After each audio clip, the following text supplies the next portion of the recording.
우리 이 시간 같이 하나님 앞에 예배하며 나아가도록 하겠습니다. 우리 사도신경함으로 우리의 신앙을 고백하겠습니다. 나는 전능하신 아버지 하나님 천지의 창조주를 믿습니다. 나는 그의 유일하신 아들 우리 주 예수 그리스도를 믿습니다. 그는 성령으로 잉태되어 동정녀 마리아에게서 나시고 본디오 빌라도에게 고난을 받아 십자가에 못 박혀 죽으시고 장사된 지 사흘 만에 죽은 자 가운데서 다시 살아났으며 하늘에 오르시어 전능하신 아버지 하나님 우편에 앉아 계시다가 거기로부터 살아있는 자와 죽은 자를 심판하러 오십니다. 나는 성령을 믿으며 거룩한 공교회와 성도의 교제와 죄를 용서받는 것과 몸의 부활과 영생을 믿습니다. 아멘. 할렐루야. 아멘. 아멘. 우리가 이 시간 같이 하나님 찬양을 나갈 수 있었으면 좋겠습니다. 우리와 함께 동행하시고 우리의 손을 잡고 끌어가시는 우리 하나님을 우리가 믿고 의지하며 이 시간 같이 우리 주님과 함께 같이 걸어갈 수 있는 우리 중등부 될 수 있었으면 좋겠습니다. 이 시간 같이 함께 찬양하며 나가도록 하겠습니다.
나는 주를 섬기리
우리가 방금 찬양으로 고백했던 것처럼 요즘 세상이 흔들리고 있습니다.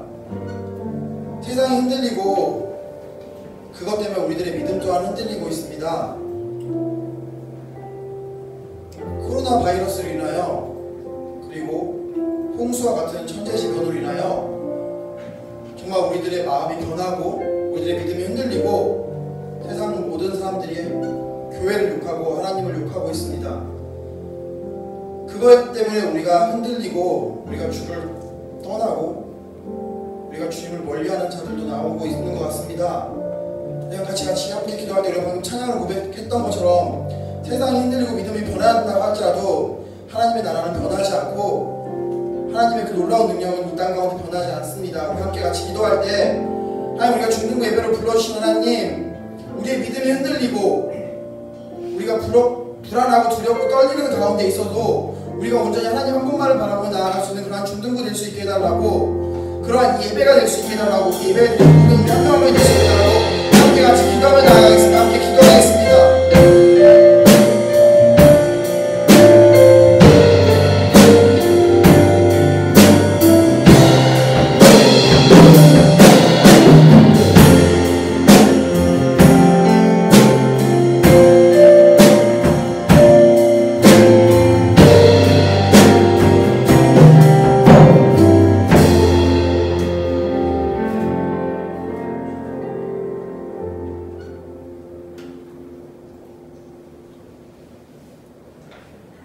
모든 영광과 찬양을 받기에 합당하신 주님, 이 시간 우리가 주님 앞에 모여 예배할 수 있게 하심에 감사드립니다.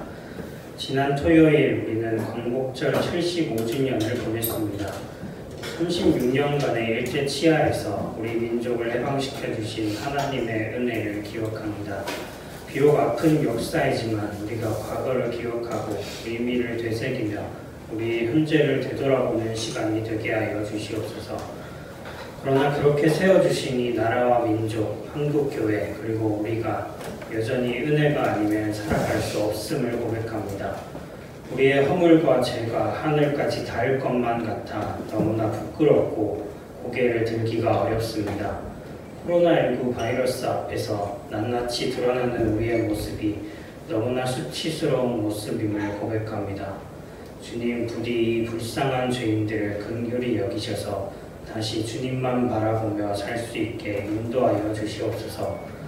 우리의 마음과 뜻을 아시는 주님, 이 시간 주님 앞에 주님의 귀한 자녀들이 모여 있습니다. 우리 중등부 학생들과 선생님들이 다른 모든 생각과 걱정을 내려놓고 주님만을 향하고 주님의 말씀만을 듣기 원합니다. 우리 가운데 역사하셔서 말하는 자의 입과 혀를 주관하시고 듣는 자의 귀와 마음을 움직여 주시옵소서. 예배의 시종을 주님께 맡겨드리며 이 모든 말씀 우리 주 예수 그리스도 이름으로 기도드렸습니다. 아멘.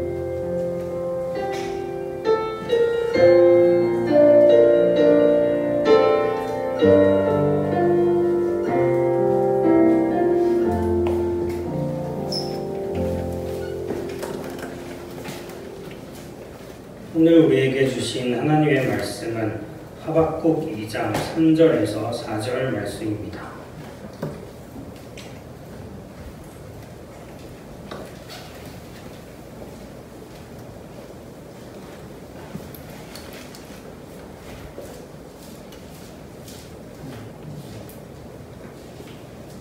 하박국 2장 3절 4절 말씀을 다 같이 공독하겠습니다.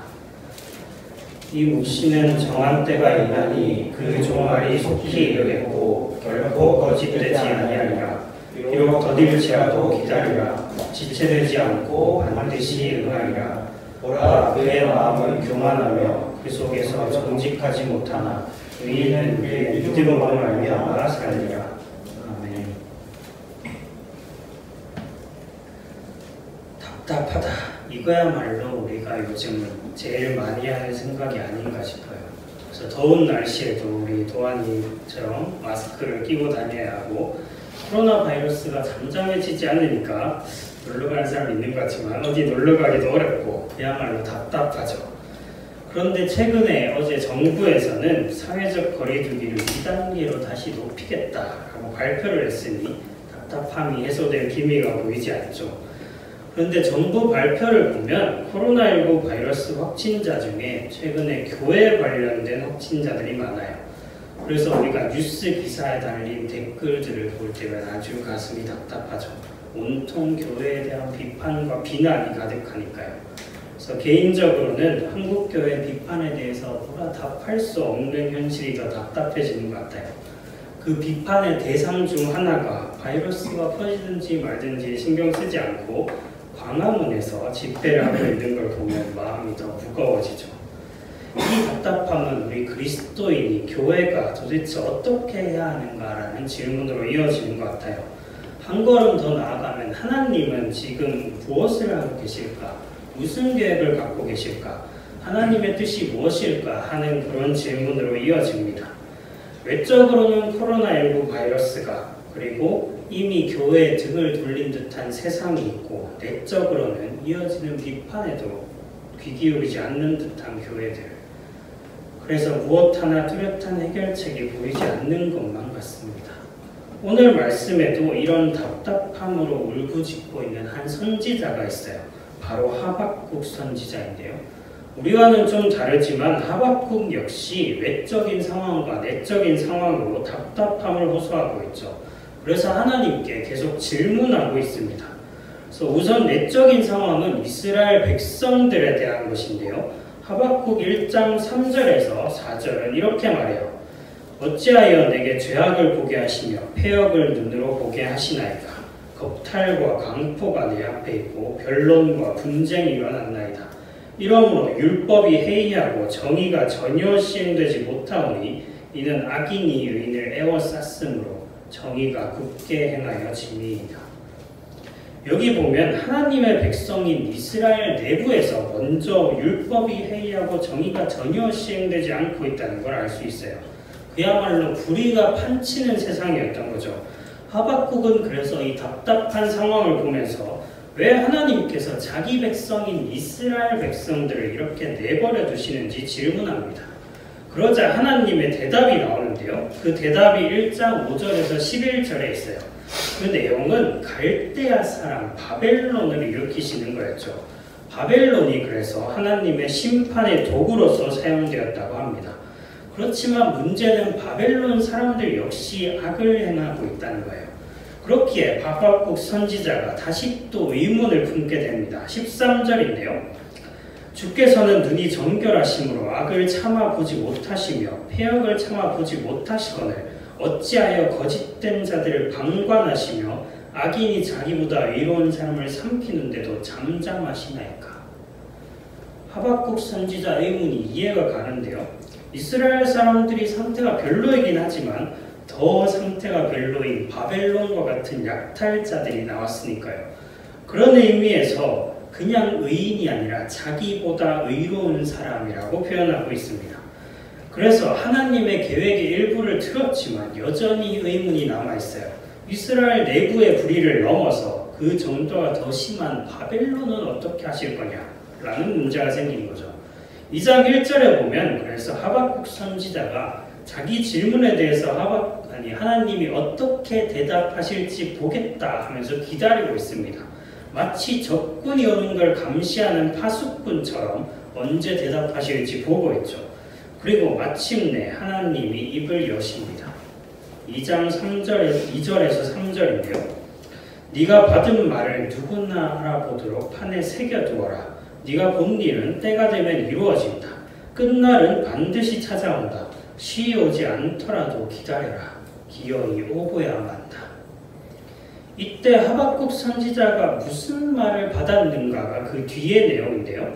이 내용이 뭔가 하면 악에 대한 심판이 반드시 이루어질 것이다 라는 내용이에요. 그래서 하나님은 이 내용을 누구나 알아볼 수 있게 잘 기록해 두라고 하시고 그 일이 이루어질 때에 대해 말씀하십니다. 그날은 반드시 온다. 너희 생각에 그게 더딜지라도 쉽게 오지 않더라도 기다려라. 그리고 이어서 이렇게 말씀하십니다. 보라, 그의 마음은 교만하며 그 속에 정직하지 못하나 의인은 그의 믿음으로 말미암아 살리라. 정리하자면 하박국 선지자는 내적인 상황, 곧 이스라엘 안에 만연한 불의를 보며 답답해하고 또 외적인 상황, 바벨론이 저지르는 불의를 보면서 답답해하고 있어요.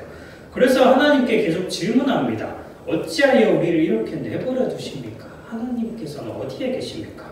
하고 말이죠. 그리고 하나님은 반드시 악에 대한 심판이 이루어질 것을, 그래서 정의가 세워질 것을 말씀해 주십니다. 그리고 그것이 비록 지금 당장 이루어지지 않는 것처럼 보일지라도 기다리라고 하시면서 악인과 달리 의인은 그에 대한 믿음으로 살 것이다 라고 말씀해 주시죠.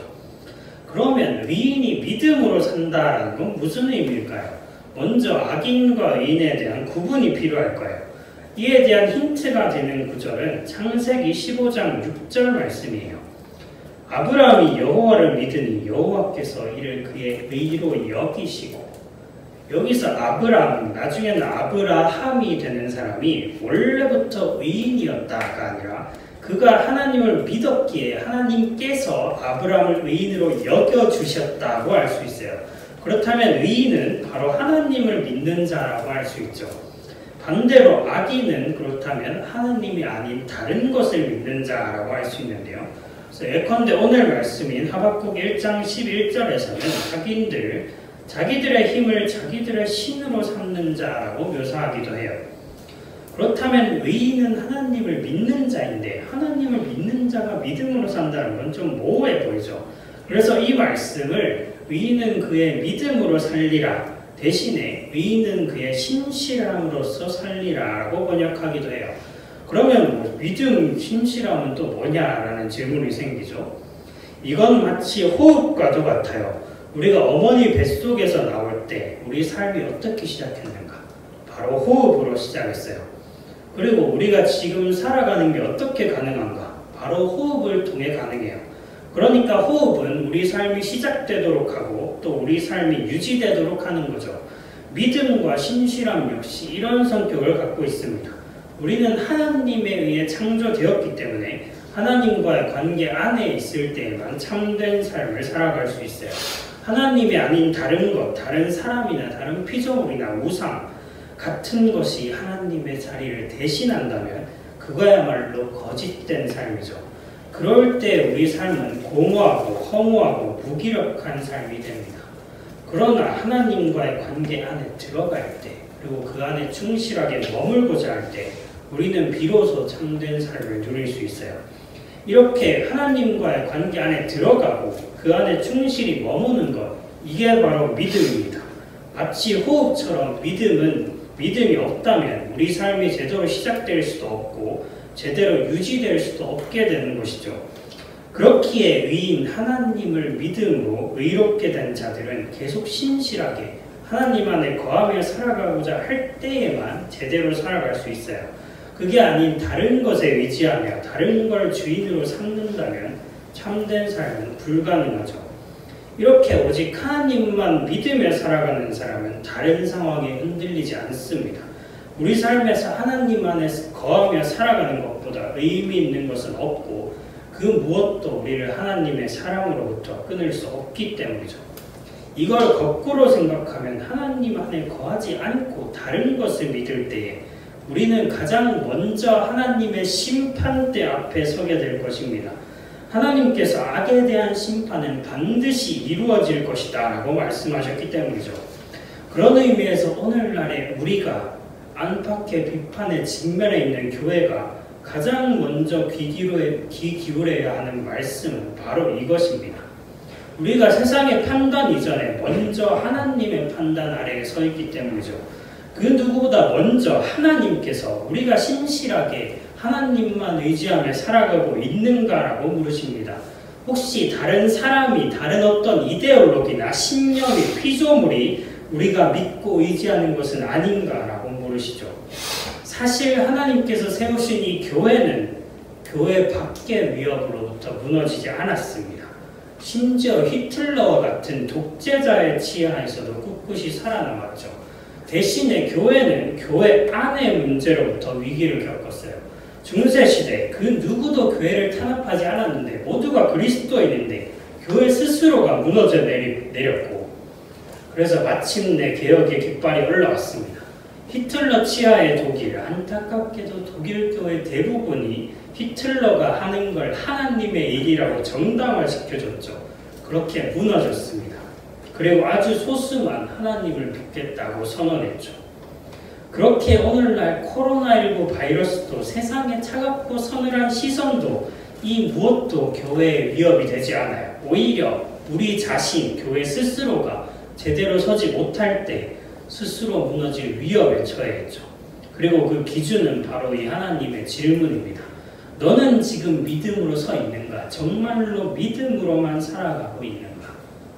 이렇게 우리는 그리고 한국교회는 먼저 하나님 앞에 서 있습니다. 우리가 믿음으로 제대로 서 있지 않았기에 상황이 우리를 좌지우지하는 것처럼 보이죠. 그러나 우리가 믿음으로 서고자 할 때 하나님께서 우리에게 참된 삶을 허락하실 것입니다. 그것이야말로 우리가 살아낼 수 있는 유일한 방법입니다. 그러니 이제 우리 모두 하나님의 말씀에 귀를 기울여야 할 때입니다. 오직 의인은 믿음으로 말미암아 살리라. 기도하겠습니다. 주님, 오늘 하박국 선지자의 질문에 대한 하나님의 대답을 듣습니다. 주님, 하박국 선지자처럼 우리가 외부의 상황을 볼 때면 하나님이 통치하고 계신지 그런 것들을 질문하게 됩니다. 주님, 하지만 우리가 주님의 말씀에 의지하고 그 믿음에만 의지해서 살려고 할 때 모든 상황이 문제가 되는 것이 아니라 오직 우리가 믿음으로 서 있는가가 문제가 되는 것을 봅니다. 주님, 이 땅의 교회가 우리 중등부 공동체가 우리 한 명 한 명이 부디 믿음으로 살아가게 되기를 원합니다. 다른 모든 것이 아니라 오직 하나님만 바라보고 우리 자신을 점검하고 우리 교회를 다시 한번 돌아보는 그런 공동체가 되게 하여 주시옵소서. 이 모든 말씀 우리 주 예수 그리스도 이름으로 기도드렸습니다. 아멘. 주기도 문하시고 예배 마치겠습니다. 하늘에 계신 우리 아버지, 아버지의 이름을 거룩하게 하시며 아버지의 나라가 오게 하시며 아버지의 뜻이 하늘에서 같이 땅에서도 이루어지게 하소서. 오늘 우리에게 일용할 양식을 주시고 우리가 우리에게 잘못한 사람을 용서하여 준 것 같이 우리 죄를 용서하여 주시고 우리를 시험에 빠지지 않게 하시고 악에서 구하소서. 나라와 권능과 영광이 영원히 아버지의 것입니다. 아멘.